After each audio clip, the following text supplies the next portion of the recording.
En ce moment sur Instagram, je suis en train d'aider énormément d'étudiants parce que j'interagis beaucoup avec vous, que ce soit en message privé, que ce soit dans mes stories ou même avec mon contenu que j'ai totalement retravaillé. Et récemment, je vous ai demandé de me poser des questions et il y en a une très pertinente qui était: pourquoi tu as fait médecine?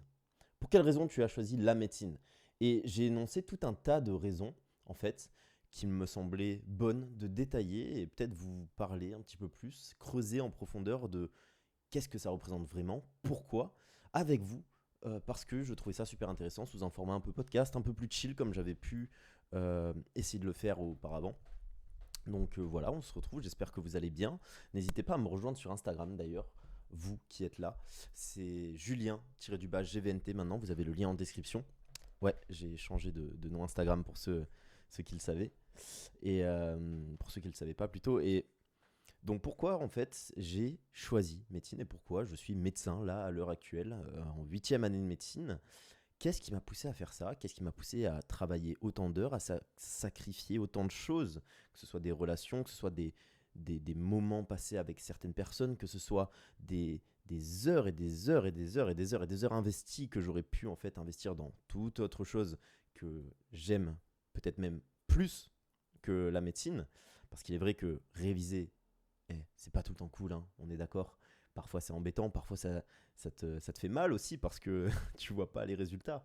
Mais, euh, mais t'inquiète, c'est normal, je suis passé par là et donc pourquoi en fait je me suis mis à fond dans la médecine plutôt que simplement continuer à, je ne sais pas, faire du sport, jouer aux jeux vidéo, prendre une filière beaucoup moins prenante que celle-ci.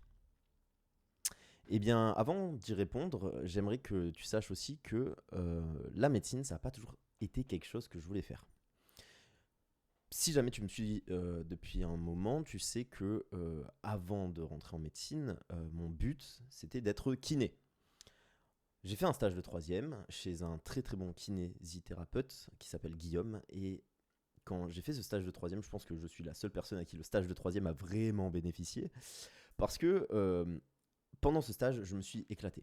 Faut que tu imagines un gamin de 15 ans qui vient de réaliser qu'il a envie de faire des choses de sa vie pour aider les autres et que pour atteindre ce moyen-là, il découvre une toute nouvelle branche des métiers, une branche qu'il n'a jamais vue autre part et qu'il n'a même jamais envisagée, qui est en fait les métiers qui sont liés aux soins.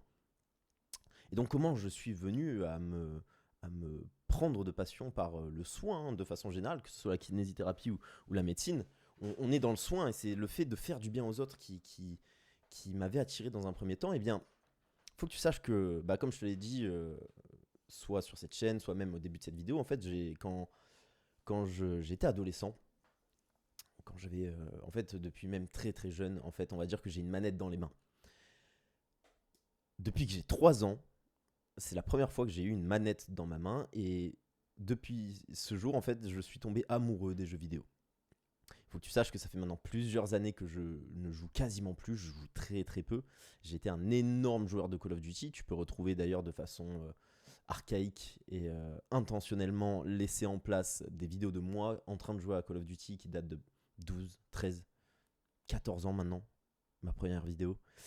Et, euh, et donc ouais, en fait, j'ai énormément joué pendant ma période de croissance en tant qu'adolescent. Et c'était parmi les meilleures années de ma vie. Il n'y a aucun univers où j'aimerais que ça se passe autrement que cette adolescence-là qui était littéralement parfaite. Mais il est vrai que je faisais pas beaucoup de sport. J'étais très maigre et rester assis sur une chaise plus de 13 heures par jour, quand c'est pour réviser, c'est pas bon, mais quand c'est pour jouer aux jeux vidéo, c'est pas meilleur, c'est peut-être même pire. Et ce qui fait que j'avais une sangle abdominale qui était très peu développée. De ce fait, je suis allé voir mon médecin de l'époque qui m'avait dit bon ben ok, je pense que c'est pas grand chose, c'est juste le fait que tu ne te muscles pas assez. Et donc je vais t'emmener, en fait je vais te prescrire des séances de kinésithérapie et tu vas pouvoir renforcer ta sangle abdominale. Moi j'étais là, bon ok, bah je fais confiance monsieur le médecin, c'est vous le docteur, enfin pour l'instant. Et donc, je vais chez ce kiné qui s'appelle Guillaume, avec qui j'ai encore un bon contact, hein, bien sûr.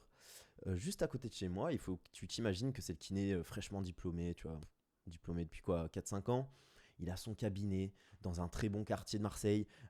Il oscille avec une autre kinésithérapeute et ils se partagent le cabinet, c'est-à-dire qu'il fait aussi du domicile. Et donc quand il me reçoit, il me fait faire mes exercices d'abdos, etc. On parle un petit peu, moi je suis un adolescent, lui c'est un jeune adulte d'une trentaine d'années. Euh, voilà, on connecte plutôt bien. Il me fait faire ses exercices et de fil en aiguille, la question du stage de troisième se pose et je lui demande si je peux le faire chez lui.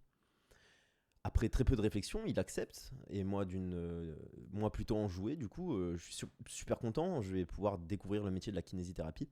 Et donc j'oscille pendant une semaine, hein, la durée du stage de troisième, pendant une semaine j'oscille entre les journées dans le cabinet chez lui et les journées à domicile et je me prends de passion pour ce métier qui combine exactement tout ce que j'avais envie de faire plus tard. Aider les autres, avoir une bonne qualité de vie, être quelqu'un de cool, je sais pas, en fait, franchement Guillaume, quand je le voyais en train de connecter avec les patients, que ce soit des personnes âgées ou même des personnes plus jeunes, moi je trouvais ça trop stylé, c'était trop cool. T'as un certain aussi pouvoir en fait à avoir de la connaissance que tu peux mettre au service des autres et purée, franchement, meilleure période de ma vie, vraiment. Et donc, après, je te raccourcis un peu l'histoire parce que tu la connais déjà, j'ai fait une P1, au final ça s'est passé comme ça s'est passé. Euh, Mal et bien à la fois parce que j'ai extrêmement travaillé. C'était l'année la plus compliquée de ma vie et je crois que si il y avait une définition objective de tout donner, bah, ça pourrait être un très bon exemple. Et au final, j'arrive à avoir mon année à quelques places près. C'est-à-dire que j'ai kiné, mais j'ai aussi médecine.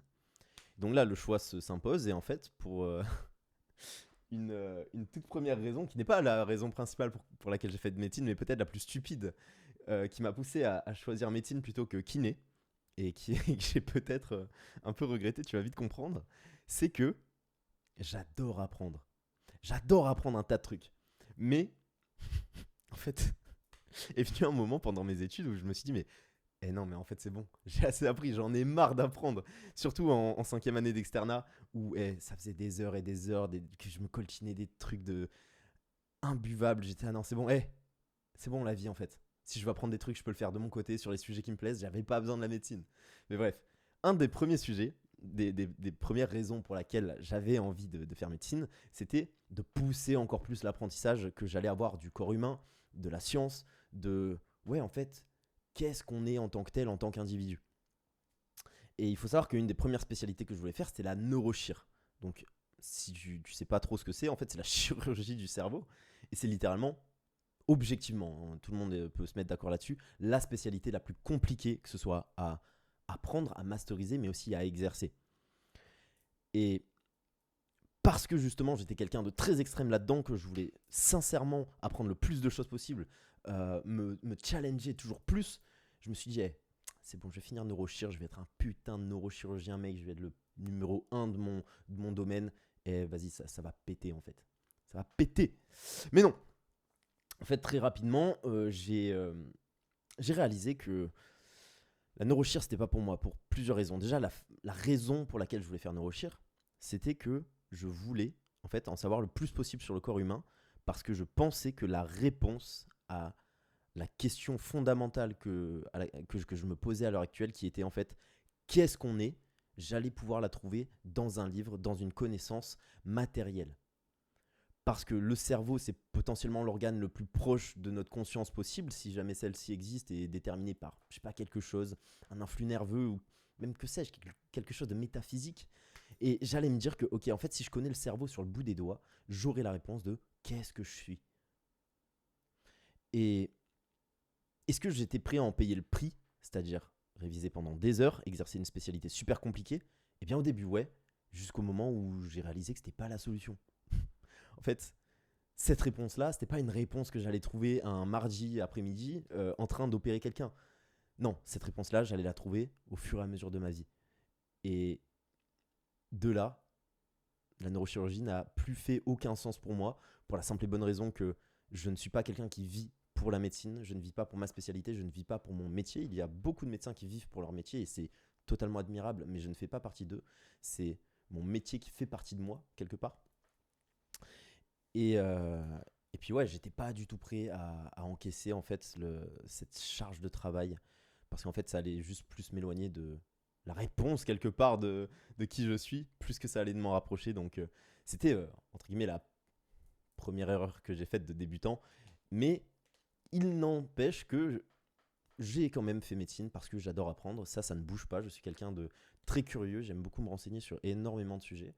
Et je dirais même, quelque part, encore une raison pour laquelle je ne ferai plus jamais neurochirurgie à l'heure actuelle, en plus de je déteste la chirurgie, normalement vous le savez, c'est que je préfère connaître moins de choses sur énormément de sujets que connaître extrêmement beaucoup de choses sur un seul. Vous savez, il y a deux types de personnes. Il y a les personnes qui sont très spécialisées dans quelque chose, donc les surspé, neurochir pédiatrique, du trisomique, tu vois, j'en sais rien, ça n'existe probablement pas et que sais-je. Mais il y a aussi les autres types de personnes plutôt avec des connaissances transversales. Et c'est pour ça maintenant que je suis en médecine générale, parce que je kiffe beaucoup plus avoir des connaissances transversales sur tous les organes, sur tous les appareils, plus que sur un appareil, un organe, que sais-je. Et de façon générale, que ça touche à la médecine ou que cela touche à la vie de façon générale, je préfère me renseigner sur beaucoup de choses plutôt que sur une seule et être très spécialisé. Mais bref, j'adore quand même énormément apprendre. Maintenant, recentrons-nous plutôt sur la raison plutôt principale de ce pourquoi j'ai fait médecine. Et c'est un peu la réponse bateau, on va dire, à laquelle presque beaucoup de personnes ne croient pas quand on leur dit, quand on leur répond ça, c'est parce que je voulais aider les gens. Quand j'avais 13 ans, ma copine de l'époque me dit, ok, qu'est-ce que tu veux faire de ta vie? Je sais pas, qu'est-ce que je veux faire de ma vie? Pourquoi tu me poses? Moi, je suis devant Call of, je suis devant Black Ops 2, j'ai des trickshots à rentrer, et tu me demandes ce que je veux faire de ma vie. Mais bien sûr que je veux trickshotter jusqu'à la fin de ma vie et jouer aux jeux vidéo pour être... Attends, c'était quoi que je voulais faire? Je crois qu'il y a un moment, même tard hein, pour un enfant, un préadolescent, où je voulais quand même être testeur de jeux vidéo. Et j'y croyais dur comme fer, mais genre à 12 ans. À 12 ans, ça me paraissait encore possible. Mais à 13 ans, première copine, tu connais, je pouvais pas lui répondre un truc aussi débile que ça. Et surtout, je voulais un peu l'impressionner. Donc je me pose la question et je me dis, ouais, ok, qu'est-ce que je veux faire de ma vie? Bon dilemme. Et ben c'est quoi? Je vais faire pompier. Pourquoi? Parce qu'en vrai, aider les gens, c'est une cause que je trouve assez noble pour pouvoir la perpétuer jusqu'à la fin de ma vie. Et en vrai, pompier, c'est stylé un peu. Je sauve les gens, je suis un peu un super-héros. Il y a petit... Ouais, voilà, franchement, c'est cool. Et devine ce qu'elle a répondu. Ah ouais, trop stylé et tout, t'es trop un mec stylé. J'étais un mec stylé. Et du coup, ouais, j'avais parlé à mes parents, ouais, papa, maman, je crois que je veux faire pompier. Ah, tu sais, c'est compliqué comme métier. Euh, Franchement, c'est pas très bien payé. Tu vas mettre ta vie en jeu hein, et ta mère, elle va stresser. Mais bref, c'est un très très beau métier, mais il faut que tu y réfléchisses encore, je pense. Je parle au nom de mon père et de ma mère hein, finalement aussi. Il faut que tu y réfléchisses encore, Julien. Voilà, tu as le temps de voir, mais réfléchis bien à ce que ça implique. Je suis ok, d'accord, je garde ça dans un coin de ma tête. Et puis tu connais la suite, stage de troisième que je viens de t'expliquer. Mais donc ouais, aider les gens, c'est quelque chose qui m'est venu assez tôt dans ma vie. Parce que en fait, quand tu commences à te poser la question ouais, en fait, qu'est-ce que tu vas faire du restant de tes jours? Bah moi, en tout cas, je faisais pas partie de ces personnes-là qui voulaient chercher, je sais pas, un accomplissement presque matériel. Je te parle un petit peu, comme je suis en train de réfléchir, j'ai jamais pensé à ça, mais peut-être qu'il y a deux types de personnes, celles qui voient leur objectif de vie comme quelque chose de matériel tangible, comme, ouais, je sais pas, devenir ultra riche et finir sa vie rentier. C'est probablement un objectif de beaucoup de personnes. Et puis il y a peut-être un autre type de personne qui serait plutôt, ouais, je veux découvrir quelque chose, euh, presque atteindre un objectif qui n'est pas palpable, que tu ne peux pas toucher dans le monde physique, mais que tu peux ressentir, percevoir et expérimenter, plus que toucher, acquérir. Et bah, si cette dichotomie existe, moi je faisais plus partie de la deuxième catégorie de personnes, et auquel cas, en fait, il fallait que mon existence serve à quelque chose, et un sens, pour les autres. Pour moi, certes, mais aussi pour les autres. Parce que il y a beaucoup de choses qui tournent relativement mal dans ce monde. Hein. Ça peut être, et peu importe la vision qu'on a du monde à l'heure actuelle, peu importe que ce soit notre religion, notre avis politique, que sais-je, on peut tous se mettre d'accord sur le fait que, en fait, il y a des trucs qui vont pas bien. Il y a des gens qui souffrent. Il y a des gens n'ont rien demandé et qui expérimentent des choses tragiques. Pourquoi? Ils ne méritent pas plus que toi ou moi. On est tous égaux métaphysiquement aux yeux de l'univers, aux yeux de Dieu, que sais-je.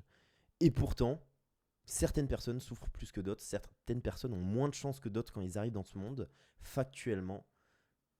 Et ouais, ça peut en déconcerter certains.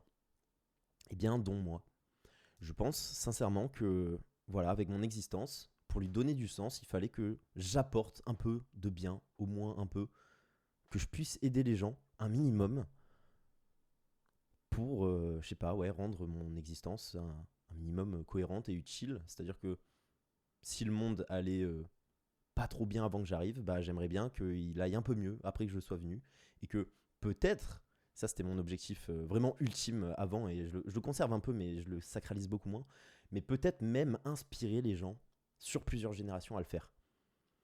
Pour deux raisons. Déjà parce que ça me permet de composer, de cumuler quelque part et de faire agir exponentiellement ma vision des choses. Et c'est en partie pour ça que je te fais des vidéos aussi. Parce que j'espère un jour qu'elles puissent résonner et qu'elles puissent être ancrées dans un marbre digital. euh, et que certaines personnes, peut-être 100 ans après, j'en sais rien, retombent dessus et se disent: ah ouais, ce mec, en fait, quand il disait des trucs, quand il pensait des trucs, et quand il a agi à certains moments, bah c'était pas mal. Je vais peut-être faire pareil. Et puis la deuxième raison, c'est un peu plus personnel, un peu plus centré sur moi, je dirais, mais c'est que ouais, j'avais un peu peur, même encore maintenant, j'ai un peu peur qu'on m'oublie. J'ai peur qu'après ma mort, en fait, mes pensées, mon existence ne soit plus dans le monde physique. Et quelque part, je pourrais rien y faire, hein. Je pense qu'à l'échelle de l'humanité, dans tous les cas, il y aura forcément un moment où l'humanité va mourir, en fait, totalement, et pour X ou Y raison, et puis ben, il ne sera plus rien de tout le monde. Donc bon, peut-être que c'est un peu dénué de sens de poursuivre le fait que je ne veuille pas qu'on m'oublie. Bon, voilà, c'était une petite aparté. Mais bref, dans tous les cas, je voulais quand même faire résonner ma voix sur plusieurs générations. Et, euh, et donc voilà. Et ouais, c'est quand même l'idée de se dire que voilà, actuellement dans le monde, il y a X quantité de malheurs. Bah, ça serait cool qu'après mon passage, il y ait X-1 ou X-2. Je sais pas comment tu pourrais quantifier la quantité de malheur, mais bon, voilà, moi je trouverais ça cool. Et puis, si je peux être reconnu, et puis quelque part, que mon existence puisse être perpétuée comme ça, enfin mes idées puissent être perpétuées comme ça, et que ce soit de bonnes idées qui traînent dans le temps, bah, c'était quelque chose qui m'aurait fait plaisir. Et donc, ouais, aider les gens, je t'ai parlé de faire le bien autour de moi parce que, ben, comme je t'ai dit, ça fait énormément de sens. J'ai l'impression presque d'oublier beaucoup de détails sur cette notion de faire du bien autour de moi. Mais j'en ai quand même beaucoup parlé et je suis allé très très profond. Donc je vais quand même passer à la suivante, qui est de devenir une personne sur qui on peut compter. À l'échelle d'une vie, il faut savoir même, je crois que je l'avais déjà dit dans une vidéo, un de mes objectifs de vie ultime quand j'étais en P1, c'était, alors ça va peut-être te faire rire, hein. Allez, tu peux te moquer de moi, vas-y. C'était de devenir le meilleur humain du monde. Qu'est-ce que ça veut dire? À quelle échelle? Eh ben, dans ma tête, le meilleur humain du monde, c'était celui qui savait tout faire et qui savait régler presque n'importe quel problème. Et en fait, mais presque quand j'en repars, je me dis, mais à 18 ans, comment tu peux penser rationnellement que tu peux encore être le meilleur humain du monde? Genre, je sais pas, tu vois, rien que le fait que je sois pas le plus intelligent, je suis pas le plus beau, je suis pas le. Alors attention, hein, je suis très très bien avec moi-même, et je m'estime ni très bête ni très moche, donc on est bien. Mais bref, rien que tout ça fait que bah, je serais forcément pas le meilleur dans ces domaines, donc je serais pas le meilleur humain du monde. Donc qu'est-ce que ça veut dire? Et comment j'ai pu penser ça? Mais bref, je pense que ce que ça traduisait, c'était le besoin de me prouver certaines choses, notamment sur ma capacité à accomplir des défis qui me paraissent grands, et ça presque dans l'idée inconsciente, en tout cas quand j'avais 18 ans, de devenir une personne sur qui on pouvait compter. Pour plusieurs raisons, déjà parce que j'ai envie que les gens qui m'entourent soient en fait, entre guillemets, hein, en sécurité. Alors ça veut pas dire en sécurité en mode je peux les protéger d'une bombe nucléaire, tu vois. Mais en sécurité, c'est-à-dire qu'ils sentent que s'ils ont un problème et que je suis proche d'eux, peu importe le problème, hein, ça peut être, je sais pas, t'as un problème de, je sais pas, tu sais pas quoi manger, c'est un problème. Bah, tu peux me demander, et peut-être que en fonction de ce que tu veux, genre, est-ce que tu veux te faire kiffer, est-ce que tu veux prendre soin de ta santé, bah, je pourrais te répondre parce que j'ai les capacités, j'ai les connaissances. C'est un exemple un peu tordu, je te l'accorde, il est sorti comme ça. Mais voilà, j'aimerais que, peu importe, quelque part, le domaine et le sujet sur lequel on m'interroge, et encore plus ceux qui sont extrêmement importants, la santé. Quoi de plus important que la santé? Eh bien, j'aime bien l'idée d'être capable de pouvoir justement être cette personne sur qui on peut compter, sur qui on peut se reposer lorsque on a un problème de santé par exemple. Lorsqu'on a des problèmes moins graves aussi, dans un deuxième temps, par exemple, ne pas savoir quoi manger, c'est beaucoup moins grave qu'un problème de santé. Mais c'est quand même cool d'être cette personne. Et du coup, pourquoi pas apprendre à cuisiner? Voilà, j'aime bien être une personne sur qui on peut compter en tout temps. Et, et ouais, d'être une personne de valeur. Je pense que ça attire énormément de choses, de bonnes choses dans sa vie.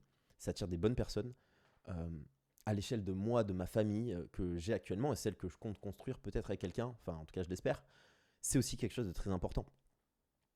Parce que ça me permet de faire la transition avec le fait que je veux être un exemple de réussite pour mes futurs enfants. J'espère un jour où j'aurai des enfants, parce que je pense que j'en ai déjà parlé, mais construire une famille, c'est quelque chose de très important. J'ai peut-être tiré ça de mon père, parce que c'était très très très très important aussi pour lui. Euh, et aussi parce que j'ai eu une très bonne éducation. On s'entend très très bien avec mes parents. Tout s'est toujours très très bien passé. Et j'ai pu avoir tout ce dont je nécessitais d'important de la part de parents grâce à eux. Donc, moi, je sais que vous allez écouter ça. Merci beaucoup. Et peut-être, probablement génétique plus du coup cette expérience-là font que j'ai énormément envie d'avoir des enfants. Énormément, énormément, énormément. Ça me terrifie au possible, mais je sais que je vais en avoir. Et peut-être, enfin j'espère, j'allais dire beaucoup, mais tout est relatif. 2, 3, 7, je ne sais pas.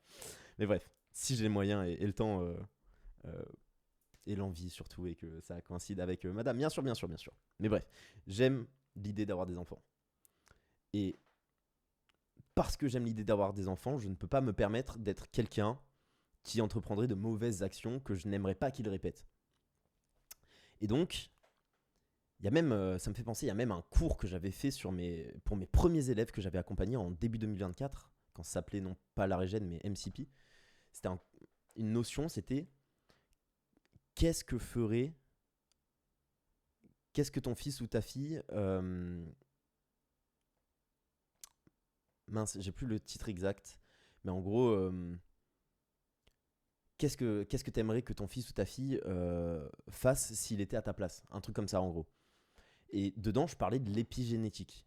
Donc tout le côté de la génétique qui ne touche pas directement à l'ADN, notamment tout ce qui est dérivés méthylés, le fait que tu puisses activer et désactiver certains gènes en fonction de tes habitudes de vie, et que même cette épigénétique peut se transmettre à tes enfants.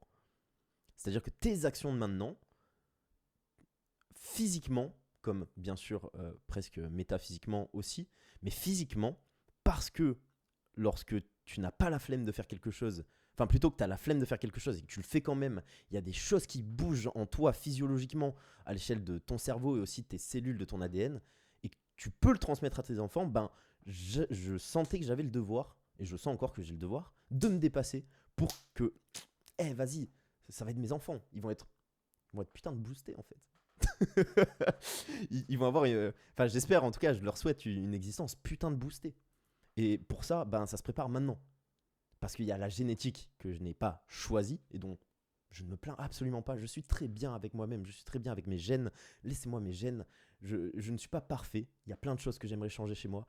Mais je, n'en- je, n- je n'envie personne pour l'ensemble de ces gènes comparé à l'ensemble des miens. Parce que même si, je sais pas, un nez un peu différent, peut-être des yeux un peu différents, ça aurait été stylé. Franchement, il y a toujours un moyen de s'améliorer physiquement. Même, je ne voudrais pas échanger mes yeux avec les tiens, mais aussi l'ensemble de ton existence, par exemple. Pour quelqu'un qui aurait des plus beaux yeux que moi, j'en sais rien. C'est un peu la mentalité. Je digresse un peu, mais Si t'es jaloux de quelqu'un, demande-toi toujours est-ce que t'es prêt à prendre sa place en entier plutôt que juste son trait positif. Si t'es jaloux de ses notes, si un mec a 17 sur 20, est-ce que t'es prêt à prendre sa place en entière? Est-ce que tu serais prêt ou prête à échanger ta vie avec la sienne en fait? Parce que si tu veux juste son 17 sur 20, bah, ça n'a pas de sens. Tu veux juste le beurre et l'argent du beurre et le cul de la crémière, excuse-moi, mais. Donc bref, ça ne fait pas de sens et ça te fait juste complexer. C'est pas possible, ça n'existe pas. Et même échanger ton existence avec lui, ça n'existe pas non plus. Mais ça te fait relativiser sur le fait que même si tu veux son 17 sur 20, probablement que si tu devais prendre l'ensemble de ses problèmes avec, tu ne voudrais pas son 17 sur 20. Tu ne voudrais plus. Donc bref, je disais, il y a cette épigénétique, donc la génétique qu'on peut transmettre à nos enfants et sur lequel on a un rôle, c'est magnifique. Tu peux travailler sur la génétique, entre guillemets, que tu transmets à tes enfants. C'est magnifique. La vie est-elle pas si bien faite en fait? Et, et donc ouais, donc je pensais à ça, j'en ai fait un cours à mes tout premiers élèves parce que moi c'est une idée qui me transcende et qui me motive énormément à donner le meilleur de moi-même.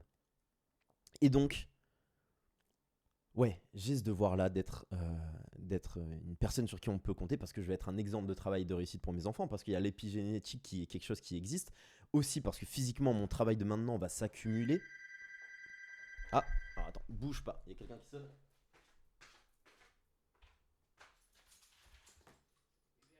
Yo, ça va?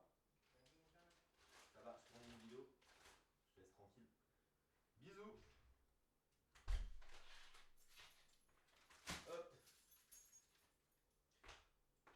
Bon, excuse-moi, attends, je sais pas si on voit, mais est-ce qu'on voit? Non, on voit pas, c'est bon. Bah, c'était mon papa. Voilà, c'était mon papa. On n'habite pas très très loin. Et il m'a déposé un colis Amazon que j'ai reçu. Donc c'est très cool. Merci papa. Merci beaucoup. Tu verras cette vidéo d'ailleurs. Et donc ouais, il y a ce côté physique aussi parce que mes efforts s'accumulent, parce que je vais pouvoir en tirer de la connaissance que je pourrais transmettre, je vais pouvoir en tirer des biens matériels, de la sécurité, de la liberté, si on parle d'argent, si on parle de, ouais, même de compétences. Je serais, entre guillemets, avec mes compétences de médecin, je serais bah, de moins en moins avec l'intelligence artificielle. On va pas rentrer là-dedans, mais entre guillemets, toujours quelqu'un avec un minimum de valeur à l'intérieur de lui, étant donné que je peux faire quelque chose de ce que j'ai appris et quelque chose d'important. Je peux améliorer la santé des gens. Ça, c'est fou. Mais aussi, il y a ce côté un peu métaphysique, comme je te disais, qui est ouais, en fait, je deviens une meilleure personne aux yeux de l'univers et ouais, en fait, c'est même pas métaphysique, je deviens juste une meilleure personne. J'essaye de devenir une meilleure personne tout le temps, d'être plus fort, avoir plus de connaissances, être plus libre et je pourrais m'en servir pour mieux élever mes enfants. Rien que le fait d'avoir plus de temps, t'imagines?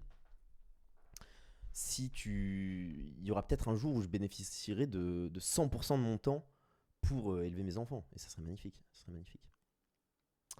Enfin bref, j'aime apprendre, je t'en ai parlé, j'aime faire des trucs durs. Je t'en ai un peu parlé aussi, mais ouais, c'est très très connecté. En gros, comme je t'ai dit, j'avais beaucoup de choses à me prouver à moi-même, à prouver au monde aussi. On va pas se mentir, parce qu'il y avait beaucoup de gens qui ont craché sur ma réussite, enfin sur mon entrée entre guillemets en P1, en disant que j'allais pas réussir. Des gens qui me voulaient pas du bien, hein. Euh, je voulais prouver à mes parents que j'en étais capable, que voilà, ils avaient raison de compter sur moi. Ils avaient fait un investissement aussi d'argent. Il faut savoir que voilà, on est une famille modeste, hein, on n'est pas pauvre. J'ai jamais été pauvre, je n'ai jamais manqué de rien. Ok, on peut pas dire que je suis pauvre, vraiment. Euh, mais on n'a jamais eu des moyens qui excellaient en fait la moyenne, on va dire, des foyers. Et parfois, ça pouvait être compliqué pour certains choix de famille, certaines passes, etc. Bon, comme toutes les familles, mais bref. Mais ils ont quand même décidé d'investir 3500 euros dans ma réussite, dans une prépa. Et, euh, et quelque part, ouais, je me devais d'honorer ce genre d'action de la part de mes parents. Et donc, ouais, tout donner, en fait, de faire des trucs durs, leur prouver que j'étais capable de faire des trucs durs, de réussir, de les rendre fiers. Et aussi, quelque part, de me rendre fier moi, surtout presque avant tout. J'avais besoin de me prouver que je pouvais faire des trucs compliqués et transcender mon existence, en fait. Et parce que, ouais, j'ai jamais été quelqu'un. En fait, je sais pas. Je me confie un peu à toi, mais je sais pas si je suis quelqu'un avec beaucoup de ressources ou si je suis juste bon à ne jamais abandonner. Parce que bah, quand j'étais en maternelle, par exemple, j'ai appris à lire plus rapidement et plus facilement que certains élèves. J'avais aussi peut-être des troubles un peu de l'attention. Et ce qui fait que j'ai. Alors, c'est une anecdote que j'ai jamais racontée et que je sais pas du tout ce qu'elle vaut. Mais je crois que ma mère elle m'avait emmené faire un test de QI quand j'étais plus jeune. Et j'avais eu un truc genre 115, top 30%, je crois, un truc comme ça. Ce qui est pas déconnant. Voilà, j'avais, en tout cas quand j'étais plus petit, peut-être de meilleures facultés que deux étudiants sur trois ou trois étudiants sur quatre. Enfin, enfants plutôt, je dis étudiants, mais enfants. Ce qui me classe pas non plus comme un génie de fou. Mais en tout cas, j'étais pas con. Voilà, j'étais pas plus limité que quelqu'un d'autre. Et ouais, j'ai jamais refait de test, hein, bien sûr. J'ai jamais refait de test. Mais, euh, mais voilà, j'avais pas des capacités de fou.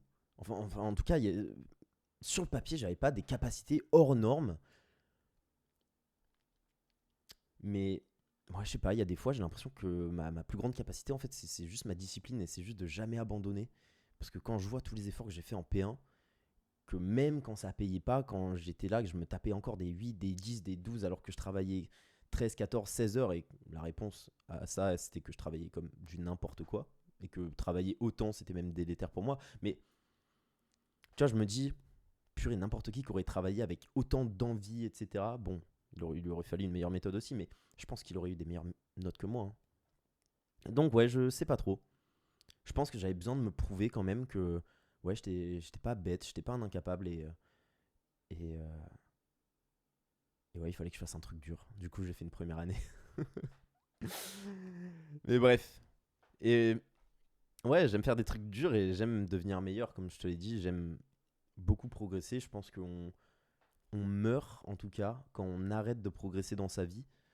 Et que ce soit physiquement, que ce soit mentalement, que ce soit au niveau de ses connaissances, que ce soit au niveau de sa spiritualité. Je pense qu'on meurt à partir du moment où on stagne, on commence à stagner, voire régresser. C'est pour ça qu'il y a beaucoup de personnes âgées au final qui, ouais, en fait, sont sur un déclin, malheureusement, hein. Des fois, c'est même pas leur faute, il leur arrive telle ou telle chose et c'est la vie, hein, entre guillemets. Je pense pas pouvoir non plus devenir meilleur chaque jour. Je le souhaite, hein. Je le souhaite, mais il y a des tonnes de raisons qui pourraient faire qu'il y ait un moment où ça stagne, où ça s'arrête. Une maladie, euh, un événement grave, j'en sais rien, un accident. Mais j'aime l'idée selon laquelle, en fait, peu importe, dans ma vie, il y a aucun moment où je pourrais réellement stagner si je le souhaitais. Parce que même si, j'en sais rien, je fais un accident de voiture et je me casse les deux jambes, tu vois, j'en sais rien, un truc embêtant, ben, si je me sers de cette expérience pour grandir et pour, je sais pas, prendre du temps en plus pour améliorer mes connaissances ou que sais-je, tu vois, en fait, un événement qui pourrait me faire régresser ne serait jamais un événement qui me ferait réellement régresser parce que c'est moi qui en aurais décidé ainsi. Je pourrais prendre ce temps pour faire autre chose de plus positif. Et c'est d'ailleurs comme ça que j'ai repris les vidéos, hein. En 2020, pendant le confinement, il y avait le Covid, c'était il y a 6 ans. Un peu avant, je m'étais cassé le pouce au ski, première fois que je fais du ski. Deuxième jour, je prends une petite bosse et en fait, je mets mes mains, je penche en arrière dans l'air, je mets mes mains et je tombe et je m'assois sur mon pouce en fait. Je mets tout mon poids sur mon pouce, j'entends un crack. C'est assez bizarre parce que j'avais les gants du coup. Mon premier réflexe, on voyait pas une déformation ou quoi, mais mon premier réflexe ça a été de prendre mon doigt et de faire comme ça, de le reclipser. J'ai entendu un énorme comme ça. Et du coup, j'enlève mon gant et je vois mon pouce. Je suis là en mode, ouais, c'est bon, il bouge, il bouge, il bouge. C'est bon, tout va bien, les mecs. 30 minutes après, bouh, un pouce, mon gars. On aurait dit un cigare euh, bleu de fou. Et j'arrive plus à le bouger. C'est fou ça, je crois que c'est vraiment le corps qui t'empêche de le bouger. Ou je sais pas si c'était l'œdème. Mais bref. Et d'un truc chiant, se casser le pouce, je me suis dit, mec, tu t'es obligé d'en faire un truc de positif. Et du coup, le jour de mon anniversaire, donc le 17 février 2020, le jour de mes 20 ans, j'ai pris mes couilles à deux mains, j'ai posé ma caméra et j'ai juste parlé du fait que le mal n'existe pas si jamais tu décides qu'il n'existe pas. Ce qui est bien sûr à étayer, hein, c'est pas aussi noir ou blanc comme ça, je pense. mais je voulais prouver que voilà, j'étais en train de me casser le pouce. Enfin, je m'étais cassé le pouce, mais ça m'a poussé à faire ça m'a poussé à faire cette première vidéo et à raconter mon histoire. Et du coup, à partir de cet instant-là, j'allais pouvoir refaire des vidéos. Et devine quoi? Bah, je suis là à te faire un podcast, à te parler naturellement depuis 35 minutes. Et, euh, et ouais, c'est cool quoi. Alors, désolé, il y a mon filtreur à air qui s'est activé. Je pense qu'on n'entend pas beaucoup, mais dans le doute, je vais quand même réduire son débit. Hop, voilà, parfait. Et donc ouais, j'aime beaucoup devenir meilleur. On va finir par les sujets les plus superficiels. Bon, j'aime soigner. J'aime beaucoup ce que je fais. J'aime beaucoup la médecine. J'aime quand je fais du bien aux patients. C'est-à-dire que je les... Ouais, j'allais dire un truc, mais ça fait un peu bizarre. Que je les soulage. Voilà, et... Oh, fuck. Te fais pas d'image bizarre, s'il te plaît. Mais j'aime faire du bien aux patients. J'aime les voir soulager. J'aime les réconforter. J'aime quand ils rentrent dans mon cabinet et qu'ils ressortent avec le sourire ou avec des réponses ou en étant rassurés avec un plan de soins clair. J'aime ça. J'aime soigner des gens. J'aime que mon temps serve à aider les autres et à leur procurer une meilleure vie ou une meilleure qualité de vie ou prolonger entre guillemets leur vie, même si c'est un peu bizarrement dit. J'aime ça. J'adore ça. J'aime soigner parce que je me sens bien, je me sens fier de moi quand je le fais et c'est une des raisons pour laquelle j'adore la médecine. Sincèrement, j'adore la médecine. Je pense que... Ouais, je vais pas rentrer dans ce sujet. Non, j'en parlerai plus tard. Mais bref, j'adore la médecine. Possiblement bonne qualité de vie quand tu es médecin. Bon, en tout cas, il faut vraiment bien choisir ta spécialité. On parlait de la neurochir tout à l'heure. Mais quand tu es médecin, bien sûr, euh, tu peux décider un petit peu de qu'est-ce que tu fais. Déjà, tu auras toujours du travail. C'est vrai que c'est rare quand même les métiers où tu peux te dire que tu as toujours du travail. Mais là, voilà, on a des compétences plutôt intéressantes et chères encore, malgré qu'avec l'IA, ça va décliner.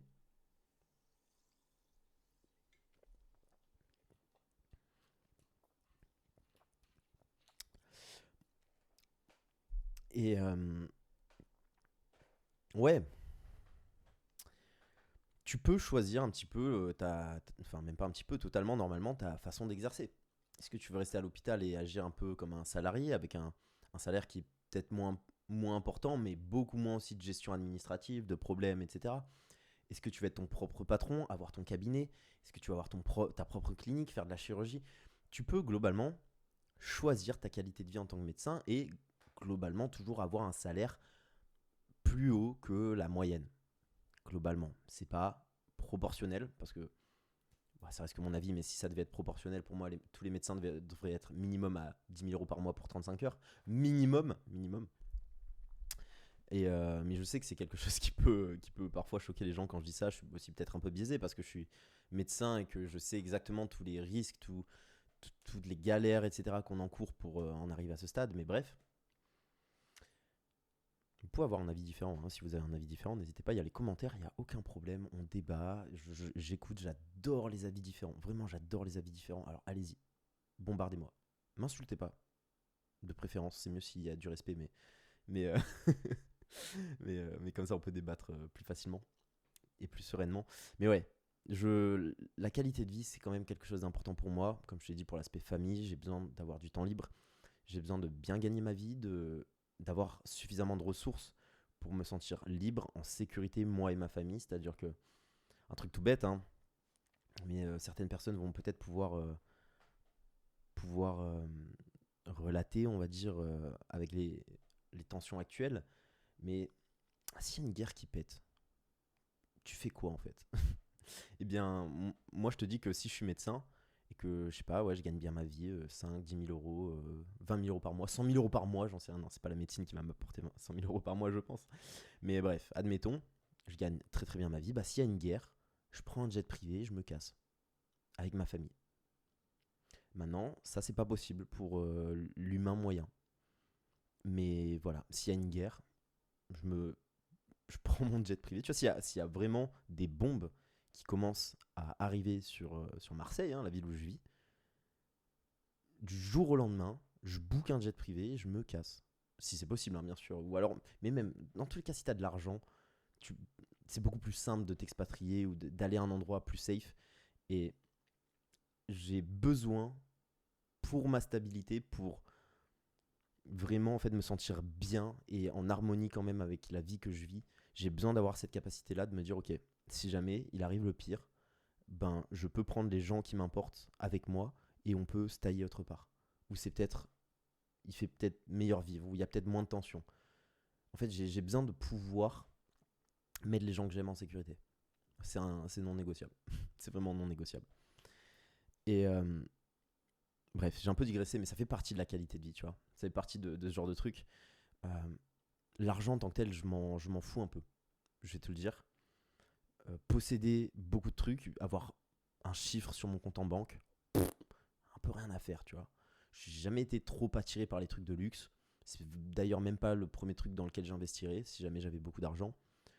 Et ouais, genre vraiment l'argent, c'est pas quelque chose qui m'excite. Tu vois, il y a des gens, ils sont capables d'être excités sur un Revolut à 1 million d'euros, ben c'est pas trop mon cas. Moi, ce que j'aime bien, c'est ce que je peux faire avec l'argent, ce qui est un peu une phrase bête parce que les autres personnes aiment aussi pouvoir. Ce qu'ils aiment bien, c'est faire des choses avec l'argent, bien sûr. Mais moi, c'est plus que posséder, c'est pouvoir agir avec l'argent. C'est, je sais par exemple que si jamais j'étais extrêmement riche, tu vois, j'en sais rien, je commençais à avoir 1 million, 2 millions, 10 millions d'euros. Mais attends, mais mec, mais 10 millions d'euros sur mon compte en banque, je peux t'assurer que je vais dans la rue, je fais des trucs à. Je prends de l'argent et j'en donne aux gens. Je te jure que c'est vrai. Je te jure que si j'ai 10 millions d'euros dans ma poche, j'envoie des tips au Uber Eats de 100 balles. Je n'en ai rien à faire tout le temps. Quand je vais au resto, je paye l'addition des gens parce que ça me ferait plaisir. J'adore donner. Et c'est probablement des meilleurs aspects de l'argent. C'est que quand tu as de l'argent, tu peux donner. Et ça rejoint le fait de faire du bien aux autres, tu vois. Mais un des trucs qui me fait le plus kiffer, c'est de faire des cadeaux à ma famille, tu vois. Vraiment. Et ouais, voilà. C'est peut-être les deux aspects de l'argent que je kiffe le plus. La sécurité, la liberté. Ça fait trois du coup. Sécurité, liberté et pouvoir donner. On dirait, on dirait une nouvelle phrase de la France. Putain, j'ai perdu le mot de credo de la France. Mais bref. Sécurité, liberté, pouvoir donner. Il me faut une bonne qualité de vie pour ça et plus le dégager du temps pour ma famille, mes enfants, bien sûr, et faire ce que je veux, pouvoir continuer d'apprendre dans d'autres domaines aussi. C'est très important. Dernière chose, avant-dernière chose, le bon statut social. Pourquoi c'est important d'avoir un bon statut social? Selon moi, encore une fois, sur cette fin de podcast, on est sur du superficiel. Avoir un bon statut social, c'est important pour plusieurs raisons. Pour soi-même et pour le monde. Pourquoi? Pour soi-même, pour se sentir important, pour se sentir respecté, pour se sentir quelque part important à l'échelle de la société. Un bon statut social, ça témoigne souvent de quelqu'un qui a accompli des trucs et c'est gratifiant en tant que tel. Personne n'est pas content d'avoir un bon statut social et parfois avoir un bon statut social, c'est juste être très sympa aux yeux des autres, tu vois. Parce que t'es réputé comme quelqu'un de très sympa, t'as un bon statut social. Entre guillemets, c'est ça que ça veut dire. Un bon statut social. Un bon statut aux yeux de la société, aux yeux des autres. Maintenant, la définition plus globale, c'est plus lié à l'accomplissement, à la réussite, à la place globale, la valeur que tu apportes dans la société de façon générale. Et c'est quand même très important, je pense, d'être quelqu'un qui aura contribué positivement à la société et qui a sa place en tant que tel. Et moi, j'aime bien me sentir comme ça, d'un point de vue presque égoïste. Égoïste, pardon. Deuxièmement, il y a, en fait, j'en ai parlé, mais à l'échelle de la société, pourquoi c'est important? En fait, je viens de t'en parler. Je viens de t'en parler, tout simplement. C'est important de donner des choses aux autres, d'apporter de la valeur avec son existence aux autres. Je me vois mal vivre, par exemple, en autarcie, parce que, en partie, du moins, je me vois mal ne pas contribuer un peu au bien des autres. Voilà. Bon, ça rejoint un petit peu ce que j'ai dit. Mais bref. Et aussi, on va finir sur ce point-là. Et on va conclure sur cette note très légère. C'est que, être médecin, c'est tarpin stylé, c'est bon. C'est ultra stylé. T'imagines, t'es là, petite blouse blanche. Déjà, tu te balades en blouse blanche avec un stéto. Eh, j'en ai rien à faire. J'en ai rien à faire. Regarde, j'ai un stéto autour de moi. Tout ce que je dis là, tout ce que je dis a plus d'importance. C'est trop bête. C'est bête, hein, mais dans l'inconscient collectif, c'est ça. T'as un stéto autour du cou. T'as une blouse blanche. T'es quelqu'un qu'on appelle quand il y a une urgence et qu'on est dépassé. T'es quelqu'un à qui on demande des informations. T'es quelqu'un. Tu peux prescrire des trucs. T'as du pouvoir. C'est cool. C'est cool de fou. C'est stylé. Franchement, il y en a plein des métiers stylés. Je dis pas que médecin c'est le plus stylé, mais c'est quand même un des plus stylés. Parce qu'en plus, quand tu dis que t'es médecin, bah, aux yeux des autres, forcément, t'es un bosseur, t'es un travailleur, t'es quelqu'un qui a été capable, pour au moins un peu par altruisme, mettre de côté une partie de sa vie pour engranger énormément de connaissances, en apprendre énormément sur le corps humain et, euh, et ouais, être là à aider les gens. Quand tu participes à une conversation, ben naturellement, vu que t'es médecin, on t'écoute un peu plus. Bref, franchement, c'est quand même stylé. C'est très superficiel, je le reconnais. Je le reconnais. On a parlé de beaucoup de choses durant ce podcast. On a parlé de spiritualité, on a parlé d'accomplissement dans la vie, de faire du bien aux autres. Mais hey, c'est quand même stylé, hein. Franchement. Oh là là. C'est important de se sentir stylé, non? Franchement. Je suis médecin. J'aide les gens avec mon contenu. J'adore ça, j'adore ma vie. J'ai un bon physique. Franchement, je souhaite à n'importe qui regarde ce podcast de se sentir bien dans sa peau, de se sentir fier. Et je sais que il y a peut-être certaines personnes qui m'aiment pas. Je pense qu'il y en a. Moi, je sais pas combien il y en a, franchement. Mais s'il y a des personnes qui m'aiment pas, je pense que une des raisons pour laquelle ils pourraient ne pas m'aimer, c'est justement parce qu'ils pourraient penser que je suis un peu ostentatoire. Parce que bah, je rappelle souvent que je suis médecin. Des fois, je montre mon physique sur Instagram. Bon. Et bien, je peux comprendre. Franchement, je suis pas là pour me faire apprécier par tout le monde. Je ne demanderai pas non plus à tout le monde de m'apprécier. C'est comme ça. Moi, je n'ai de haine et d'animosité envers personne parce que je me sens très bien à l'idée d'être juste très détaché de tout ça. Mais je peux comprendre et je respecte presque le fait que certaines personnes ne m'aiment pas. C'est pas grave, c'est comme ça. Mais en tout cas, je vous invite quand même, et même s'il y a des gens qui ne vont pas aimer ce côté de vous, mais je vous invite à vous sentir bien dans votre peau, je vous invite à avoir confiance en vous. N'hésitez pas à le montrer au monde. Vous êtes des putains de personnes. Votre vie, il n'y a que vous qui la vivez. Vous êtes le personnage principal de votre vie et personne d'autre que vous n'existe dans votre univers à vous. Alors s'il vous plaît, sentez-vous bien, prenez soin de vous, faites des choses qui vous rendent fiers de vous. N'hésitez pas à le montrer au monde. Vous êtes là sur cette planète en même temps que moi, en train de vivre une expérience totalement différente de la mienne dont je n'ai absolument aucune idée de comment elle se passe. Mais qu'elle se passe mal ou bien, franchement, je sais pas, faites des trucs stylés, sentez-vous fiers de vous et montrez-le au monde. Vous avez cette expérience-là à montrer au monde et qui ne sera reproduite à aucun autre moment. Il y a à aucun moment dans l'humanité quelqu'un qui a été comme vous, ni quelqu'un qui sera comme vous. Alors s'il vous plaît, partagez votre expérience, faites du bien autour de vous, sentez-vous bien, sentez-vous fiers et sentez-vous unique. Vous êtes des individus, vous n'êtes pas un étudiant en médecine, vous êtes pas un numéro, vous n'êtes pas une personne comme ça qui aime bien les sushis et qui des fois fait du sport. Non, vous êtes vous. Vous n'êtes même pas votre prénom, vous êtes vous. Peu importe comment vous vous définissez, mais vous êtes cette existence, cette individualité unique qui resplendit là, aux yeux du monde. Alors, s'il vous plaît, vous brillez déjà fort, mais brillez encore plus fort et n'hésitez pas à montrer votre splendeur au monde. Les amis, je pense qu'on peut se laisser sur ça. Moi, je pense que c'est une très bonne conclusion et en tout cas, je suis assez content de ce podcast, hein. Je vais te le dire honnêtement, même, je trouve que j'ai plutôt bien parlé, que j'étais plutôt intéressant. Enfin, j'espère en tout cas que je t'ai intéressé. En tout cas, n'hésite pas à commenter quelque chose si t'es arrivé jusqu'ici. Ça me permet de voir ceux qui ont regardé jusqu'à la fin. Et moi, ça me ferait plaisir. Je retiens beaucoup vos pseudos en commentaire. Donc, n'hésitez pas, que ce soit pour poser une question ou pour me donner de la force. Allez-y. Et puis, si vous êtes resté sur ce podcast jusqu'à maintenant, voilà. C'est maintenant que je commence à bugger. Oh. Si vous êtes resté sur ce podcast jusqu'à maintenant, n'hésitez pas, si vous voulez que je vous accompagne à vous transformer, à devenir la meilleure version étudiante de vous grâce à nos 3 piliers dans la régène, clarté, méthode, discipline, c'est-à-dire qu'on vous prend, on vous restructure, on vous fait construire un système qui marche pour non pas juste réussir nos études, mais être la personne capable de réussir nos études et transcender ce système. Les gars, vous avez le lien de la régène en description, vous avez toutes les informations et puis on fonctionne sous forme d'appel, c'est-à-dire que si vous êtes intéressé, vous pouvez booker un appel avec moi ou avec mon équipe et on en discute, on regarde vraiment avec vous en appel si la régène c'est quelque chose d'adapté à vous. Si vous avez des questions, on y répond et puis en fonction, vous candidatez comme ça et on prend la meilleure décision ensemble. Et c'est ça qui est beau. C'est pas un formulaire, c'est pas voilà, bonjour, j'aimerais acheter la régène. Non, on fait des appels, on voit si c'est bien pour vous, on vous indique vers la meilleure solution, on a plusieurs formules et on décide ensemble et on vous conseille dans tous les cas. Vous repartez avec un maximum d'énergie de l'appel. Bref, les amis, c'était Julien. Prenez soin de vous, dépassez-vous, devenez des bonnes personnes et je vous fais des gros bisous.